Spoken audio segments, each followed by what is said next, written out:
최고위원들이 줄사퇴 의사를 밝힌 국민의힘이 오늘 의원총회에서 비상대책위원회 체제로 전환하는 데 의견을 모았습니다. 그러나 비대위로 전환되면 이준석 대표의 복귀는 더 어려워지는 상황이라서 이 대표 측근 반발도 만만치 않습니다. 당원 당규상 비대위 출범이 적법한지에 대한 논란도 여전한데 나이트 포커스 오늘은 장성철 공론센터 소장 그리고 김상일 정치평론가 두 분과 함께하겠습니다. 어서 오십시오. 안녕하세요. 안녕하십니까. 국민의힘 오늘 오전부터 하루 종일 회의를 거듭했는데요. 오후 3시쯤 열린 의원총회에서 비대위 전환이 필요하다는 데 뜻을 모았습니다. 관련 발언 먼저 듣고 오시죠. 당이 비상 상황에 직면했습니다. 이를 돌파하기 위한 특단의 조치가 필요합니다. 의결권을 갖고 있는 최고위 구성원 5명 중 5명이 사의 표명을 했습니다. 게다가 당 대표는 사고 상태입니다.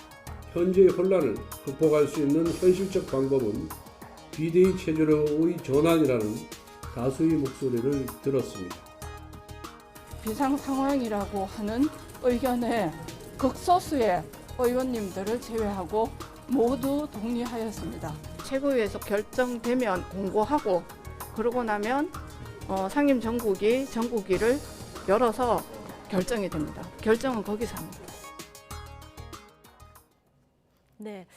극소수 의원을 제외하고 당이 비상 상황이라는데 동의했다. 이 얘기 듣고 오셨는데 89명의 의원총회에 참석했는데요. 네. 비대위 전환 반대하는 의원 김웅 의원 딱 한 명뿐이라고 합니다. 네. 이번 결정 어떻게 보십니까? 황당하고 창피해가지고요. 참 평론하고 논평하기가 참 부끄럽다라고 말씀드리고 싶습니다.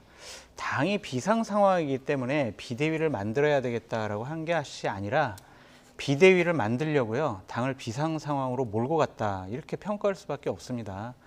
잘못을 했기 때문에 감옥을 가는 것이 아니라요. 감옥 가기 위해서 잘못하는 거, 그런 잘못을 저지르는 거랑 똑같다라고 말씀드릴 수밖에 없고요. 당원 당규를 무리하게 해석을 했고 무리하게 적용을 시키고 아니면은 전국위원회를 열어서 당원 당규를 자기네들 뜻대로 마음대로 좀 바꾸겠다라는 의도까지 보여집니다. 예. 국민들이 다 보고 계시는데 저렇게 무리하게 자신들의 뜻을 펼치려고 하는 것 자체가 상당히 잘못된 민주정당으로서 잘못된 선택을 하고 있다라고 평가할 수밖에 없습니다. 선거에서 연승을 한 집권 여당에서 비대위 체제에 이렇게 의견이 모아지는 거 상당히 좀 이례적이긴 합니다. 어떻게 보십니까? 그러게요. 이게 젊은 정치인 한 명을 제거하기 위해서 이렇게 그 대통령의 눈치를 보면서 줄을 쓴다? 제가 볼 때는 굉장히 졸렬하다는 표현뿐이 생각이 안 나요. 그런 굉장히 의도가 옹졸하고. 있다 이렇게 보십니까? 네네. 의도가 있고 기획이 되고 상황이 조성됐다. 저는 이렇게 좀 보여지고요. 그런 면에서 볼 때 참 이 여당이 젊은 정치인 하나를 포용하지 못하고 변화를 두려워하는 거 아닌가 이런 생각이 들어서 좀 안타깝고요. 이렇게 나갈 상황이 아니잖아요. 승리한 정당이 사실은 굉장히 안정적으로 국민을 위해서 일하는 모습만 보여줘도 뭐 허니문 기간을 맞이할 수 있는 그런 시기에 이렇게 뭐 지지율까지 희생해 가면서 이런 일을 벌이는 이유가 뭔지 저는 잘 모르겠고요. 기본적으로 권력은 정당성과 정통성이 가장 중요하다고 저는 생각합니다. 근데 일련의 상황들이 제가 볼 때는 과연 역사에서 정당성을 인정받을 수 있는 행위들인가? 저는 그렇지 않다고 보기 때문에 굉장히 이 상황이 좀 안타깝고 저기에 계시는 분들이 과연 지도자의 자격은 있는 것인가 좀 질문해 볼 수밖에 없는 그런 상황인 것 같습니다. 네. 오늘 비대위 전환 의견이 모아지는 것까지 이제 속전속결로 이루어진 데 대해서 뭔가 좀 의도가 있는 거 아니냐 이런 얘기를 해주셨는데 근데 중간에 이준석 대표의 윤리 징계라는 또 어떤 변수가 있지 않았습니까? 네. 그러니까 이준석 대표를 징계를 하고 자신들은 기본적으로 직무대행 체제가 아니라 윤핵관들 얘기예요. 직무대행 체제가 아니라 그냥 빨리 임시전당대회를 열어서 당권을 장악하겠다라는 생각을 가졌던 것 같은데 당원 당규상 이것은 권한대행 체제가 아니라 직무대행 체제로 갈 수밖에 없는 부분에 대해서 아차 싶었던 것 같아요. 그리고 또 경찰 수사를 좀 보니까 이것이 성상납 의혹과 증거인멸 교사에 대해서는 기소하기가 어려운 형식으로 지금 경찰 수사가 진행되고 있다. 자칫 잘못하면 내년 1월 달에 이준석 대표가 당대표로 복귀할 수 있는 상황도 돌아올 수 있겠다. 그걸 막아야 되겠다. 그래서 빨리 비대위 체제로 전환을 해서 윤핵관들이 자신들이 당을 장악해야 되겠다라고 판단한 것 같습니다. 근데 지금 권성동 직무대행 체제로 가려고 해도 네. 권성동 직무대행이 최근에 그 사적 채용 관련해서 밝힌 어떤 내용, 네, 그 네. 반응도 좀 문제가 됐고요. 문자 노출 이거 굉장히 파급력이 컸거든요. 이 부분은 어떻게 보십니까? 그러니까 권성동 원내대표가 여러 가지 실수를 했기 때문에 네. 직무대행 체제를 하거나 아니면 당대표 역할을 하는 것이 상당히 좀 부적절하다라는 판단도 내린 것 같고요. 예. 그러니까 이러한 부분이 저는 장제원 의원과 권성동 의원이 차기 전당대회를 바라보는 입장과 방식이 좀 다른 것 같아요. 그러니까 권성동 원내대표 같은 경우에는 그래 내가 직무대행 6개월 하고 이준석 대표 내년 1월 달에 와서 복귀를 하고 정기전당대회 6월 달에 열리면 나는 원내대표직을 그만두고 당대표에 출마할 거야 라는 생각을 가진 것 같고 예. 장제원 의원 같은 경우에는 아니야 그런 거 아니야 그냥 빨리 우리가 전당대회를 열어서 우리가 미는 사람을 당대표로 만들어야 되겠어. 이준석은 빨리 쫓아내야 되겠어. 그런 생각을 한 것이 아닌가라고 저는 분석을 해봅니다. 예. 어쨌든 뭐 당권 결국은 당권. 그럼요. 이건 결국엔 2024년 예. 총선 공천권을 행사하기 위한 주도권 다툼이다라고 볼 수밖에 없습니다. 근데 이제 비대위 구성하자 이렇게 의견이 모아졌지만 여기에 몇 가지 이제 문턱이 있더라고요. 네. 최고위 통과해도 상임전국위 그리고 전국위원회 여기서 의결이 돼야 되는데 먼저 이제 전국위원회가 어떤 건지 기구를 좀 설명을 해주시죠. 국민의힘 전국위원회는요 당무에 관한 주요 사항을 심의 의결하는 곳이에요. 대략 1,000명 정도 이내로 구성되어 있고요. 그 1,000명에는 당 지도부, 시도당 위원장, 당 소속 시도지사, 국회의원 등이 포함되어 있고요. 지금 대략 살펴보면 한 800명 정도 내외 정도 되는 것 같아요. 예. 그분들이 저 전국위원회에서 예를 들면 당 기본정책 채택이라든지 전당대회가 위임한 사항들을 처리하게 돼 있습니다. 그래서 이번에 전국위원회가 왜 중요하냐면 비상대책위원회를 띄운다. 비상대책위원장을 저기서 선임을 한다. 예. 이런 것들을 전국위원회에서 결정하게 돼 있어요. 저기서 의결이 돼야 그렇죠. 최종 결정이 되는 의결이 거군요. 되고 예를 들면은 당 대표라든지 당 대표 권한 대행이 임명을 하는 절차를 밟게 되거든요. 그러니까 전국위원회에서 비대위원장을 선임을 해야 다음번에 여러 가지 비상대책위원회를 출범시킬 수가 있습니다. 예. 그래서 전국위원회가 지금 집중적으로 조명받고 있는 것이죠. 전국이 사회권을 쥔 분이 이제 서병수 의원, 네. 전국위원장 아니겠습니까? 그래서 의중이 굉장히 중요한데 오늘 의총에 들어가기 전에는 비대위로 전환할 당원 당규상 근거가 없다 이렇게 입장을 밝혔었거든요. 그런데 의총이 끝난 이후에 이제 YTN과의 전화 통화를 했는데 여기서는 입장이 조금 달라진 것 같습니다. 절차상 문제가 없다면 상임위원회와 전국위원회를 열 수 있다. 그러니까 오전에 얘기했었던 비대위로 전환할 근거가 없다는 제 개인적인 의견이다. 이렇게 얘기를 했는데 어떻게 보십니까? 그러니까 내일 권성동 정치인들이 원내대표하고 오찬회동 한다는데. 네. 예. 정치인들이 본인이 방송이나 이런 데 이미 보도가 된 공개적인 입장을 손바닥 뒤집듯이 뒤집는 것이 저는 참 안타깝다 이렇게뿐이 말씀을 드릴 수가 없어요.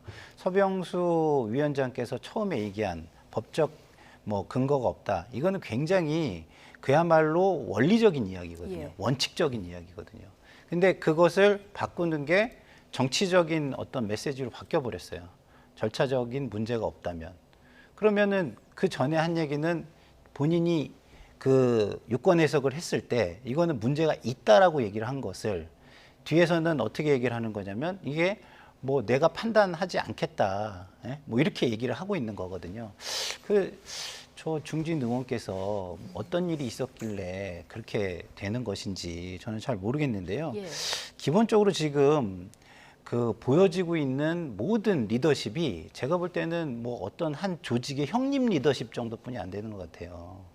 이게 지금 국민을 위한 여당의 그 대통령 리더십 아니면 여권의 리더십이 돼야 되는데 어떤 패거리를 이끄는 정도뿐이 안 되는 거 아닌가 이런 생각이 들어서 지금 국민들이 지금 이 상황을 굉장히 비정상적으로 보고 있을 것이라고 다시 한번 돌이켜 보셨으면 좋겠다 이런 예. 부탁을 좀 드리고 싶습니다. 근데 제가 저 부분은 좀 설명을 드려야 되는데 서병수 전국위원회 의장의 설명은 뭐냐면 절차상 문제가 없다. 이 부분은 뭐냐. 전국위원회를 소집할 수 있는 요건은 3가지예요. 서병수 전국위원회 의장이 전국위원회 필요해, 소집해야 돼라고 하는 경우, 네. 그리고 최고위원회 의결이 있는 경우, 그리고 상임 전국위원회 의원 중에 4분의 1이 찬성하는 경우에 전국위원회를 소집할 수가 있어요. 예. 그러니까 본인은 소집하지 않겠어. 이건 당원당규상이고 문제 있는 것 같아. 그렇게 생각을 하더라도 나머지 두 사항이 있잖아요. 상임 전국의 의결이라든지 최고위원회 의결이 있으면은 어쩔 수 없이 절차상으로 이걸 소집 안 할 수 있는 근거가 없다라고 판단한 거죠. 저는 그게 좀 이견이 있는 게 안건이 문제가 되는 거잖아요. 그러면은 지금 최초에 말씀하신 취지는 뭐였냐면 이 안건은 전국위원회 안건이 될 수 없다. 그렇기 때문에 못하겠다라는 거예요. 그러면은 전국위원회를 여는 거야 뭐 말씀하신 대로 다른 안건으로 할 수 있죠. 그렇지만 이 안건은 할 수 없다라고 말씀하신 입장을 뒤집은 거다. 저는 이런 말씀을 드리는 겁니다. 어쨌든 내일 권성동 원내대표하고 오찬을 한다 이렇게 소식이 전해졌는데 어떤 결론을 내릴까요? 그러니까 절차상으로 보면은 예를 들면 전국위원회에서 당원 당규를 먼저 개정하자고 할 거예요. 예. 그것을 전국위원회 의장이 거부할 수 있는 명분이 없습니다. 그러니까 예를 들면은 전국위원회에서 비대위원장을 선임한 것을 의결을 했는데 지금 현재로서는 당대표나 당대표 권한대행만 임명할 수가 있잖아요. 그렇죠. 그럼 그거를 당대표 권한대행, 당대표 직무대행이 비대위원장을 임명할 수 있다라는 식으로 바꾸겠다라는 당규를 개정하겠다라고 올리면은 그럼 전국위원회가 소집된다는 거는 이 당원 당규를 개정하기 먼저 개정을 그러니까 안건을 몇 개 올리겠죠. 네. 처음에 당원 당규를 개정을 하고 그 다음번에 비대위원장을 선임하는 거를 나중 안건으로 하겠죠. 그렇게 하게 되면은 서병수 위원장이 이것을 안 열 수 있는 방법이 없어요.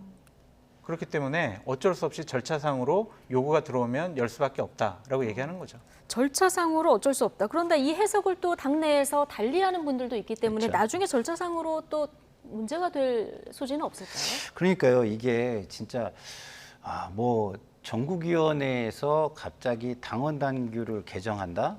저는 그것도 좀 이해는 안 돼요. 왜냐하면 지금 그 비상 상황을 만들어 놓은 것은 윤리위의 결정이었습니다. 네. 그러면 그 윤리위의 결정이라는 것이 당원을 개정을 해야 될 정도로 그 심각한 어떤 결정이었나? 그거 아니거든요. 왜냐하면 윤리의 결정이라는 건 당의 기강을 바로잡기 위해서 하는 거예요, 대부분. 근데 지금은 윤리의 결정이 어떤 상황이 돼버렸냐면 당 대표를 탄핵하는 상황으로 왔습니다. 그러면 탄핵의 요건을 따져보면 굉장히 우리는 그 권력의 정통성을 없애는 그런 행위이기 때문에 굉장히 엄격하게 요건을 제한하고 있거든요. 예.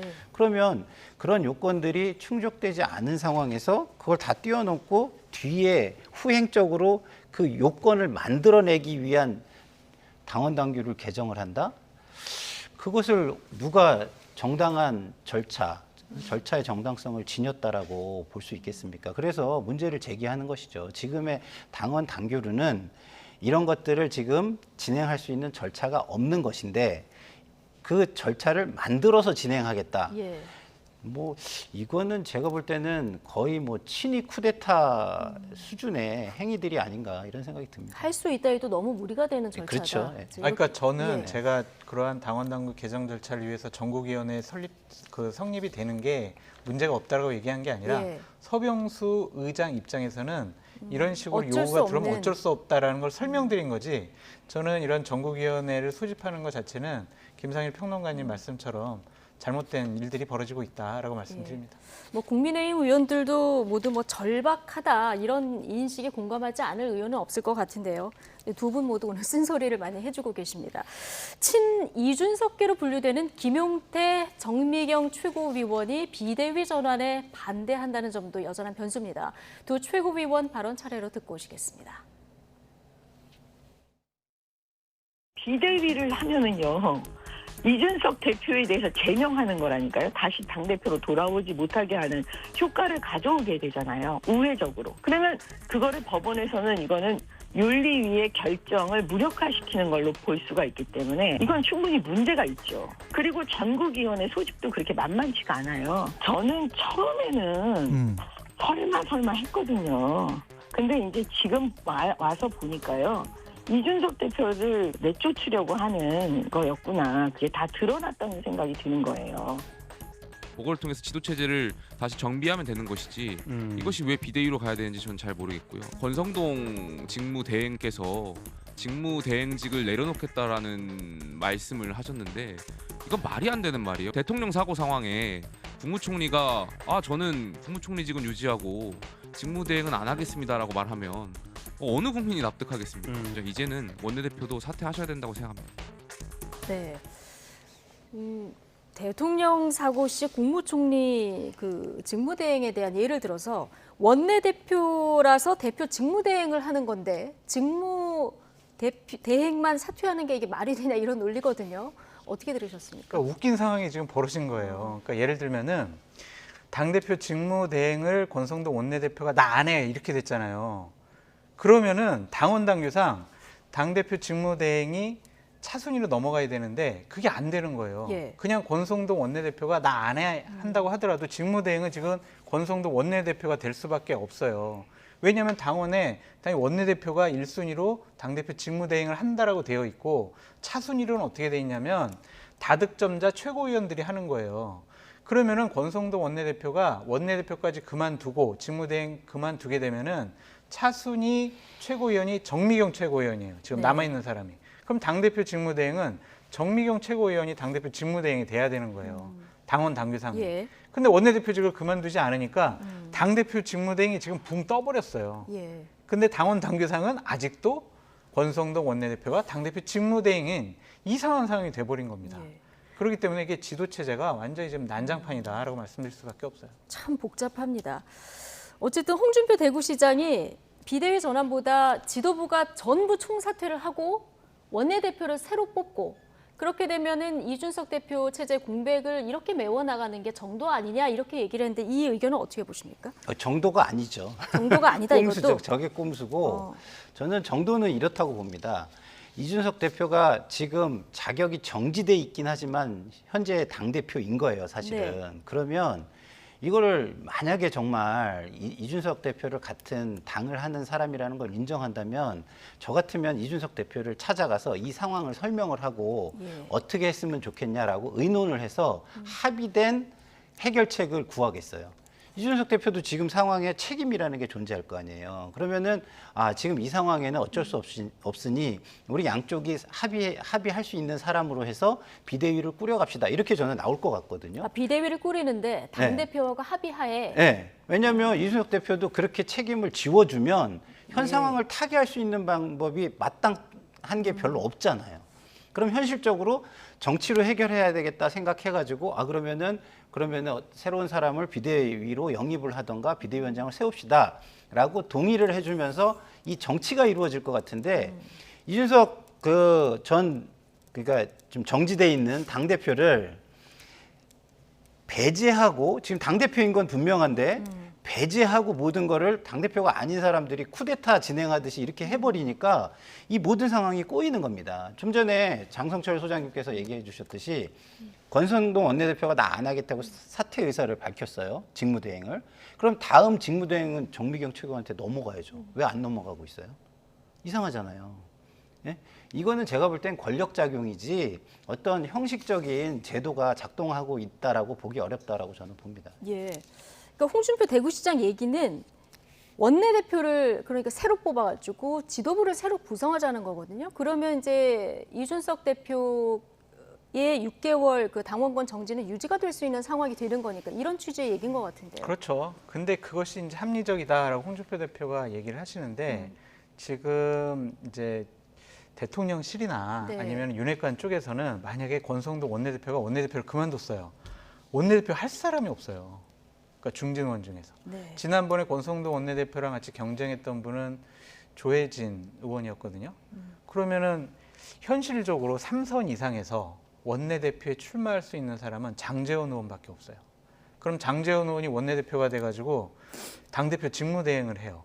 그러니까 이런 상황도 다 고려해 봤을 거예요. 예. 그거는 좀 적절하지 않다라고 생각을 한 것 같고, 그러니까 기본적으로 이렇게 이준석 대표는 어쨌든 우리가 일단 싫다.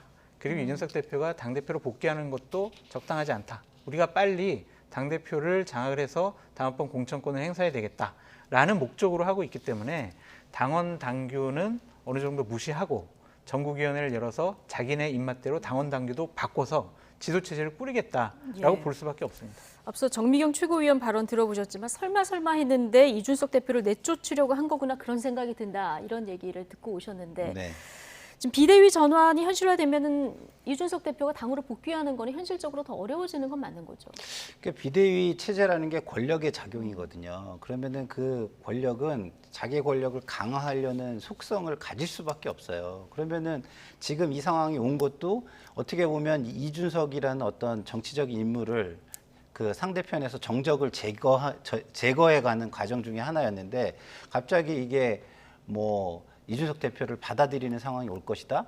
이렇게 생각하는 사람은 거의 없겠죠. 지금 상황으로 가도 가까스로 되돌아올 텐데 이 상황이 변한다? 그럼 더 어려워진다라고 판단할 수밖에 없는 것이고요.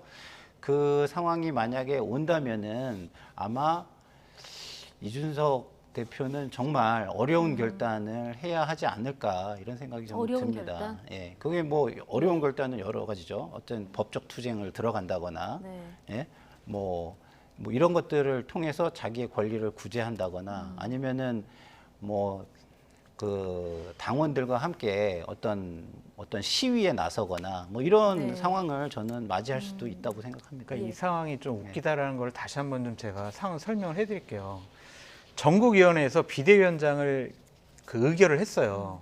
그러고 비대위원장 임명할 수 있는 사람을 당 대표 직무대행까지 폭을 넓혔어요. 근데 지금 권성동 원내대표가 나 직무대행 안 한다고 했잖아요. 예. 근데 원내대표니까 직무대행이잖아요. 그러면은 비대위원장을 권성동 당대표 직무대행이 다시 임명하는 수순이 돼요. 예. 이게 상황이 이게 참 웃긴 상황이 돼가지고 집권 여당이 국민 앞에 부끄러운 줄 알아야 된다라고 예. 말씀을 드립니다. 그런데 지금 당 상황이 비상 상황인 거는 맞고요. 89명 참석한 인원 가운데 88명이 비대위로 전환해야 된다. 이렇게 의견을 모았다면은 자, 이렇게 의견이 모아진데 정당하다고 볼 여지는 전혀 없습니까? 오늘 두 분 다 글쎄요. 비슷한 얘기를 계속 해주고 계셨어요. 그러니까 제가 이게 정당하다라고 보려면 앞에의 시간을 그 잘라내 가지고 없애버리면은 정당할 수 있을 것 같아요. 근데 네. 이게 모든 것은 역사의 흐름이라는 게 있고 과거가 있기 때문에 현재가 존재하는 건데 이것을 뭐 대선까지 돌아가야 되는 겁니까? 그렇죠. 예. 예. 그 과거를 잘라내서 시간에서 타임라인에서 없애버리면은 의총에서 의결을 했으니까 정당하다고 정당한 절차를 거친 거다라고 얘기를 할 수 있을 텐데요. 근데 앞으로 돌아가면 아까도 말씀드렸지만 윤리위라는 게 당의 기강을 잡기 위한 건데 사실상 지금 당대표를 탄핵해 버렸잖아요. 근데 탄핵의 요건이라는 게 사실은 뭐 전 당원들이 뭐 모여서 하든가 아니면 뭐 어떤 그 전 구성원의 뭐 한 5분의 3 이상이 뭐 이렇게 뭐 투표를 통해 가지고 탄핵 결정을 한다든가 뭐 이런 것들이 있어야 될 거 아니에요. 근데 윤리위를 통해서 이렇게 한다? 저는 이게 정치의 어떤 그 권력의 어떤 암투 같은 거를 굉장히 그 가속화시키고 혼탁하게 만들 수 있는 가능성이 굉장히 높아진다 이런 생각이 듭니다. 네. 얼마나 쉬워요. 앞으로 정적이 있으면 제거하기 위해서 윤리위만 열면 되는 거 아닙니까? 이준석 대표 최고위 의견이 모아진 뒤에 이제 SNS 글을 남겼습니다. 비상 상황을 만든 최고위원들이 다시 모여서 당이 비상 상황임을 표결하는 꼴. 앞서 장성철 소장님께서 이 비슷한 얘기를 해주셨는데 어쨌든 비대위로 전환되면 네. 이준석 대표가 뭐 여러 가지 선택지가 있겠습니다만 일단 법적 대응할 가능성 얼마나 된다고 보십니까? 김용태 최고위원, 이준석 대표랑 좀 상당히 가깝다고 네. 하는 최고위원이죠. 김용태 최고위원은 이준석 대표가 법적 대응을 할 거다라는 얘기를 했어요. 그러니까 저걸 만약 가처분 소송 내면은 법원에서는 윤리위원회에서 이준석 대표를 징계한 것은 정치적인 판단이 들어갔기 때문에 이 부분은 인용을 안 할 가능성이 높다라고 해서 이준석 대표가 법적 대응을 안 했는데 만약에 이 부분이 당원 당규 개정 없이 아니면 당원 최고위원들이 다 사퇴를 했는데 당원 당규를 나중에 개정하겠다라는 형식으로 해서 비대위 체제를 올리게 되면 법원에서 이것은 당원 당규에 위배된 것이다. 그래서 이준석 대표가 소재기한 거를 인용할 가능성이 높다라고 변호사분들이 많이 얘기하더라고요. 근데 만약에 이제 현직 그 직무는 정지당했지만 당 대표가 자신을 몰아내기 위한 당과 법적인 소송을 한다는 것은 거의 막장까지 간 거거든요. 이렇게 되면은 당내 혼란이 더 가속화되는 더 가속화되죠. 그런 그러니까 상황이 되는 당으로서는 될 수밖에 엄청날 없겠죠. 거예요. 비대위를 띄웠는데 법원에서 이 비대위 띄는 건 잘못이고 이준석 대표를 쫓아낸 것도 잘못이야. 그럼 이준석 대표가 복귀할 수밖에 없잖아요. 그런 상황에서 당은 엄청난 혼란에 쌓일 수밖에 없고 이준석 대표는 아마 보수 우파 정권, 국민의힘에서 정치하기가 상당히 힘들어질 수도 있어요. 이준석 대표가 옳고 그르다를 떠나서 그러니까 이러한 부분들을 종합적으로 판단해야지 내가 소를 제기하면 내가 이길 수 있어라는 단순한 법적인 논리만 갖고 소 제기는 하지 않을 것 같다라는 생각이 듭니다. 저는 좀 생각이 다른데요. 지금 국민의힘의 당의 어떤 정통성 이걸 지금 누가 가지고 있느냐라고 따지고 본다면 저는 이준석 대표가 주장할 수 있는 부분이라고 생각하거든요. 그러면 본인들 이준석 대표가 세력을 모아가지고 이 당의 대표는 나야라고 계속 주장을 한다면 저는 그것은 그냥 보수 우파에서 정치를 못하는 상황이 온다라고 저는 보기는 어렵습니다. 그럼 계속 그 논란이 어떻게든 정리될 때까지는 계속해서 이준석 대표 자체가 보수 우파 정당의 대표인 것이죠. 그렇기 때문에 저는 장성철 소장님이 말씀하신 거는 조금 다를 수 있다라고 저는 그 시각을 가지고 있고요. 근데 이 모든 것들이 정치가 실종됐다는 거를 좀 모두가 이렇게 자각을 했으면 좋겠어요. 아까 제가 말씀을 드렸던 것처럼 이준석 대표도 여기에 책임이 없는 건 아니에요. 단지 힘이 지금 약하니까 일방적으로 당하고 있어서 동정론이 있는 거지 책임이 없다고 볼 수는 없잖아요. 그러면 좀 선배 정치인들이 젊은 정치인 한 명 포용을 못하는 게 얼마나 우습습니까? 가가지고 자, 이 대표 지금 이런 상황이 이게 우리가 모두가 그 국민 보기가 뜨거운 상황 아니냐. 같이 문제를 좀 해결해 보자. 이러면은 제가 볼 때는 지금 이준석 대표도 현실을 인정 안 할 수가 없잖아요. 어쨌든 이 상황이 된 게. 그럼 이 상황 속에서 같이 문제를 그럼 찾아 나갈 수 있는 게 저는 분명히 존재할 거라고 보거든요. 그리고 그 다음 당권에 대해서는 룰을 정해서 거기에서 페어 플레이를 할 수 있는 룰을 정해가지고 한 번 더 대결을 하면 되는 거예요. 그 당원들 앞에서 당당하게 이렇게 뒤에서 뭐 암수를 써가지고 제거하고 뭐 이런 방식이 아니라 그렇게 한다면 국민의힘의 정치가 되살아나고 복원될 수가 있다라고 저는 생각하는데 그런 생각을 안 하고 계속해서 어떻게 하면 상대방을 제거할까? 어떻게 하면 제거할까? 이 생각만 하기 때문에 계속 이게 안 좋은 상황으로 발전해 가는 거 아닌가 이런 생각이 듭니다. 책임이 있는 모두에게 정치가 실종됐다. 그렇죠. 이 얘기 해주셨는데 오늘 국민들도 아마 이 부분 굉장히 아쉬워하실 것 같습니다. 박지원 전 국정원장이 이준석 대표의 그 거취에 대해서 두 가지 전망을 내놨는데요. 지금 전국 돌면서 이렇게 지지층 만나고 있지 않습니까? 어쨌든 전당대회가 열리는 상황이 된다면 당 대표로 다시 도전하는 거 하나, 이 가능성 하나 제기를 했고요. 또 하나는 내후년 총선을 위해서 이렇게 지지층을 결집하고 공천 학살을 만약에 당한다고 하면은 신당으로 가는 것, 이 두 가지 가능성을 언급을 했는데 어떻게 보십니까? 둘 다 가능성 있는 시나리오라고 보십니까? 전 둘 다 힘들다고 봐요. 둘 다 힘들다? 그러니까 왜냐하면은 다시 전당대회가 열려서 당대표로 도전을 한다? 지금 이준석 대표를 쫓아내려고 정말 온갖 꼼수를 다 쓰고 있는 윤핵관들이 과연 다음번 당대표에 도전할 수 있도록 당원권을 계속 그대로 유지해 주겠습니까? 절대로 그런 일이 벌어지지 않을 것 같다라는 생각이 들고요. 다시 뭐 윤리를 열든 어떻게 해서든 당원이라는 지위를 뺐을 것 같다라는 생각이 들고 신당으로 간다는 것은 상당히 위험스러워요. 대한민국에서 지역 정당이 아닌 정당, 이념 정당 아니면은 가치 정당이 성공한 적이 없습니다. 그러니까 이러한 부분 지도자급 인사가 지역의 대표성이 없다면 이 부분은 상당히 어려워요. 대구 경북이라든지 부산 경남이라든지 아니면 충청권의 맹주가 돼서 그런 식의 자신을 따르는 사람들을 공천을 하고 그 공천한 사람들이 당선이 되어 올 수 있으면 새가 모이겠지만 대한민국의 현실상 그건 좀 불가능하지 않을까라는 생각이 듭니다. 근데 지금 이준석 대표 계속해서 당원 가입을 독려하고 있는 이런 상황이라서요. 젊은 층 그 당원들도 늘어나게 되고 이렇게 되면 신당 창당 가능성 전혀 없을까요?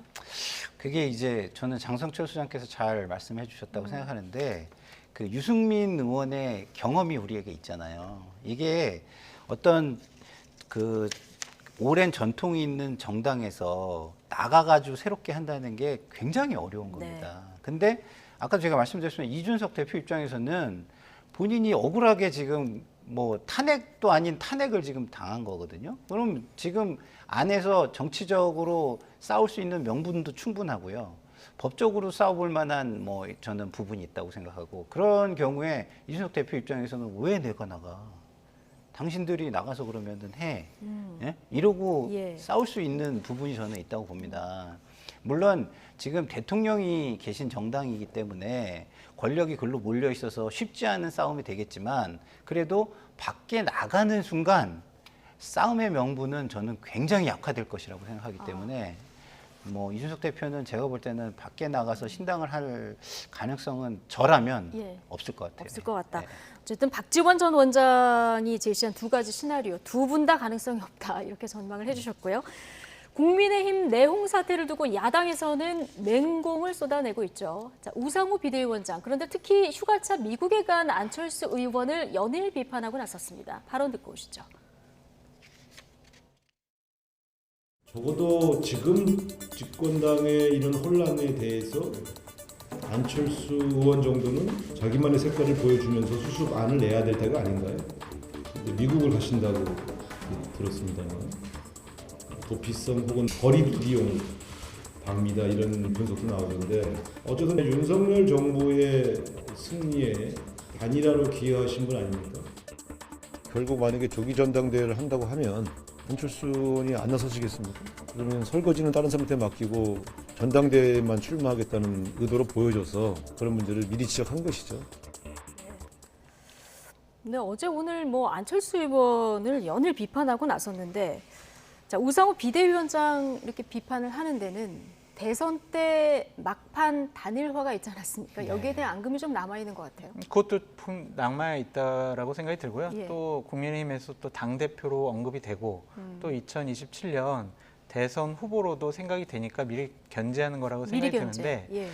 저는 안철수 위원장의 처신에 대해서 비판하지 않을 수가 없어요. 그러니까 본인이 당대표에 출마하려고 하는 국민의힘의 중요한 정치적인 지도자다라고 생각이 된다면, 이렇게 당이 비상 상황이고 혼란스럽고 어려움에 빠져 있는데, 저는 한 달 전에 아이랑 약속했기 때문에 전 미국에 가서 휴가 보내야 됩니다. 예. 이런 식으로 얘기하는 게 과연 정치 지도자다운, 성대모사 하신 거죠?